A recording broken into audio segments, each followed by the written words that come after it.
Are we buying more plants? Shh, I'm just gonna take a look. Yes! Are you buying plants again? No, not at all. I'm just... Looks like you're buying plants. So what's the big deal? He loves his plants. He's got too many plants. They make you happy? Yeah, of course they make me happy. Can you afford them? Yes, I can right now. Okay, no big deal. He's fine. Go, get plants, get plants. He almost killed his string of hearts because he was busy paying attention to his new plant, the plant that started it all, Hurry. the one that gave him stardom. He's got too many plants. Show him the arch bar. I mean, that is cute. Oh, get that one, and that one, and that one.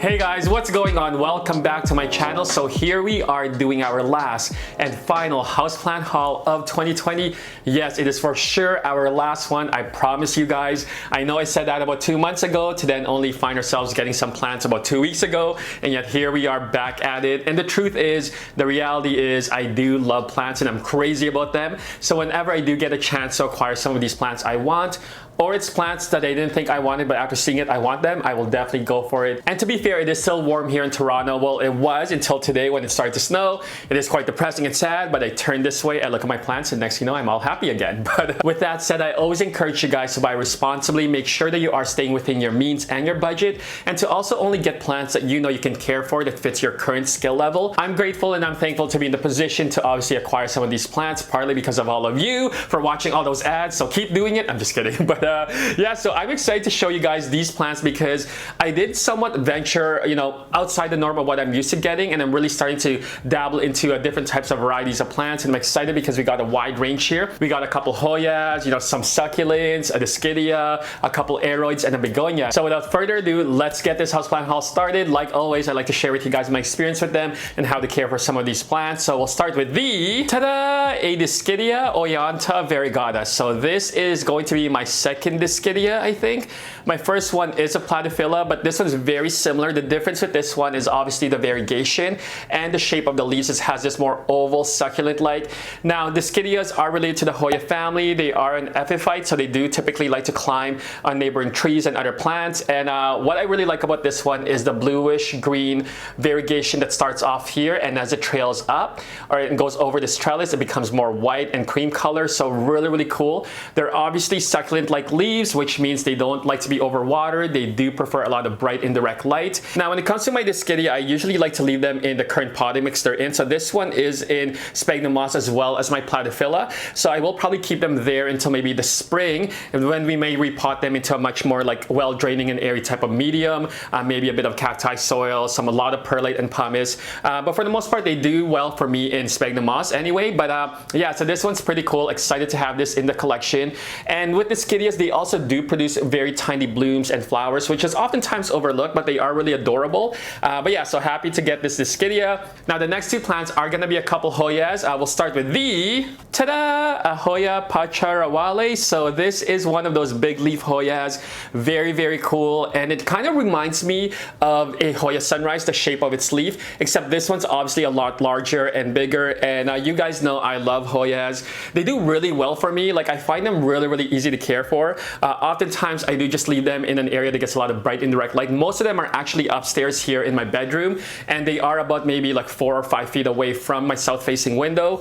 And yeah, I pot these guys in a very airy medium, mostly cacti soil, a lot of perlite, a lot of pumice, and sometimes I'll add a bit of cocoa husk in there, but they do really well for me. I got a lot that's really growing right now, and I'm so happy to add this to the collection. Again, it's one of those big leaf Hoyas, and you guys can see here it has a nice large shape, and then the veins kind of pop. So really cool to have this in the collection. I think this will be my 14th Hoya.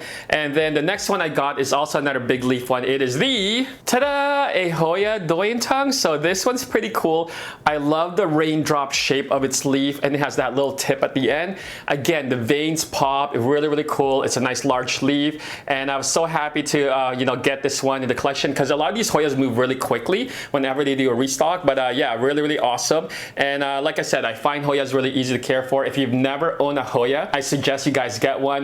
My first Hoya was a Hoya Carnosa Crimson Princess, which is really easy to access. You know, you can find these guys at your local big box stores or your local plant shop. So, but yeah, they're really fun to care for. So the next plant I want to show you guys are succulents, and I am really starting to get into succulents. I mean, I only have a couple. I got an aloe, a couple jades, about 4 echeveras, and in my last houseplant haul, my previous last houseplant haul, part 1, I did pick up a couple more echeveras because they're really cute, they're really adorable. And then this time around I got about 4 more, and then 2 different types of succulents. So we'll start with the tada echeverias.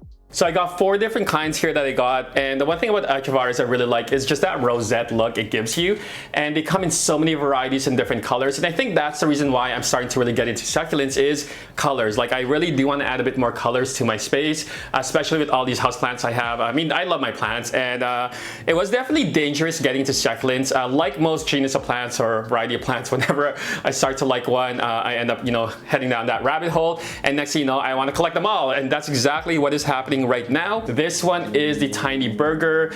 I love the shape of the leaf, the compact rosette look, but I really love the colors on this one, that powdery kind of pastel, purple, blue color to it. Really cool. It is called a tiny burger, but there is definitely nothing tiny about this succulent. Oftentimes echeveras can grow really large as well too. And then this one is called the Elsa, and again, very compact rosette look. The leaf shape on this one's a little bit more kind of pointier, a little bit more triangle shape, but really cool color scheme to it again.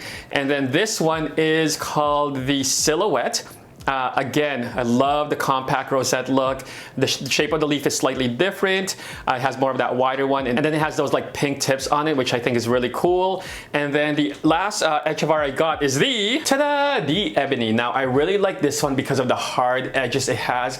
Look how pointy those tips are, and it has those deep red colors to it. The more sun this one gets, the darker those red tips get, and really cool. And like I said, I'm really starting to like these succulents, especially echeveras. And I think the goal for me is to make like a living wall out of all succulents echeveras, and you know, frame them and then put them up above the couch or something, make it more like an art piece. But really happy to have these echeveras to the collection. I'm not sure if you guys are into succulents, comment below and let me know, but I think they're really cool, and they're cute and adorable like me. I'm just kidding. But the other 2 plants I got are also succulent.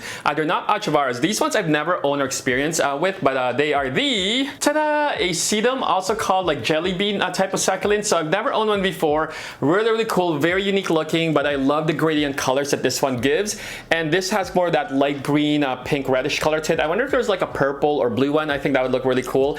And you know, like I said, I've never owned one of these, but like most succulents, I do find them fairly easy to care for as long as you give them a lot of bright, indirect light, warm temperatures, and you obviously don't overwater these guys, because a lot of them retain their water and moisture in the leaves. That's why they're nice and plump. But yeah, really cool. And then the next one I got is a trailing succulent plant. It is the tada, Adaptania cordifolia variegata, so also called like an ice plant, succulent trailing plant. And what's really cool about this is it has kind of that crystal iridescent look to it. I don't know if the camera will pick it up here. And again, the colors on this one, it kind of pops, has that light green, pink outlines to it, and also called like the baby sunrose, because these do produce pretty cool blooms. But yeah, really cool. And I mean, I'm excited to have another type of trailing plant, because you know, I love my string of hearts, but I do really want like a different variety of a nice trailing plant. And so hopefully we can get this one to grow really large, propagate a few of them, and then yeah, hang them on a basket up a ceiling. I think that would look really cool. But yeah, so those are the succulent plants I got, and like I said, it's something new for me. I am starting to really get into it more. It's dangerous, but whatever. I love plants, I'm not going to deny it. So the next set of plants I want to show you guys is another begonia, and I'm so happy to get this one because I missed out on the last restock for this begonia. It is the tada, a begonia Angelwing Benigo Pink, and come on, look how beautiful this Angelwing begonia is. And I do have a couple Angelwing begonias. I have my Immaculata and my special Angelwing, and whenever I get a new one, I always say it's my favorite, and this is not going to be any different. I think this is going to be my favorite begonia. I love the color scheme on this one. When a new leaf shows up, it's very pink and bright, and then as it kind of matures, it goes into more of an olive green type, but still has a lot of that shade of pink. And then the dots are you know, a little bit more smaller, unlike the Immaculata or my special Angelwing, which is a little bit silver. These are more like fine, smaller dots that are a little bit more pink. And yeah, really cool, and so happy to have this. And again, I find begonias easy for me. They were a struggle the first year I started playing around with begonias, maybe about 2 years ago. But you know, like I said, like everything else with experience, you kind of get better at it. So I do find them really easy. They do prefer a little bit more of a humid environment, so I often have to have these close to a humidifier or use the pebble and tray trick. And the key for me is to not allow the soil to dry out completely or be sitting in dry soil for long periods of time. So I got to make sure that, you know, I water them just at the right time. And yeah, a lot of bright indirect light, and they will continue to flourish. And they also produce very beautiful blooms. So that is my begonia, and man, I'm so happy I got this one. So the next plant I want to show you guys is actually one I got from my planty friend Natasha. And that's a great way to obviously expand your plant collection, is to make planty friends and trade plants, cuttings and whatnot. But this one is actually not in my collection, so I was happy to get it. It is the, tada, a Synthapsis Pictus exotica, and I'm so happy to have this because I actually do not have this in my collection. So this almost completes the Synthapsis collection. I have obviously the Silvery Ann and the Egregious, which is a little bit similar to obviously the colors and the variegation, but this is more of that larger leaf, and it has a lot more of that silver variegated look to it that you guys can see right there. So really cool to add this to the collection. And again, I will place this right here where most of my Synthapsis are. It gets a lot of bright indirect light, literally like 2 feet away from my south-facing window. And yeah, they love it there. So the next 2 plants I want to share with you guys are 2 aroids. One of them you might think it looks the same, but they're not the same. No plants are ever the same. But it is the, tada, a Philodendron Adrianum. Now you may say this looks exactly like a Philodendron melanochrysum, and it probably is a cross between it. However, the difference with this one are the leaves are slightly more narrower and elongated. It has more of that pointier shape, and also the color of it is slightly darker green with gold veins on it, versus the melanochrysum has more of a wider shaped leaf, and then the color is a little bit more green, and then the veins are slightly more white. So very similar, but like I said, no 2 plants are exactly the same, even if they are the same pothos. Golden pothos, they will never look the same. For me, I love varieties, and I thought it was really cool to add because I really like the Philodendron melanochrysum. If you guys haven't seen that video of what I went through for the last 7 months, I felt a lot more confident to definitely take on a bit more of these types of plants because, like I said, you know, experience teaches you things. And yeah, so really cool to have this in the collection. Like most philodendrons, especially these types, they do prefer to be in a greenhouse. So I do have mine in a greenhouse. Gets a lot of bright indirect light. They also have grow lights, and yeah, I got to make sure that I don't overwater them. They are definitely sensitive to overwatering, so you gotta be mindful of that, but really excited to have this in the collection. And then the last and final houseplant we got for 2020 is the, tada, Adaptania Regali, and check this baby out. I'm so happy to find one and add it in my Anthurium collection. I love the shape of the leaves and those contrasting veins and the pattern. It's so striking.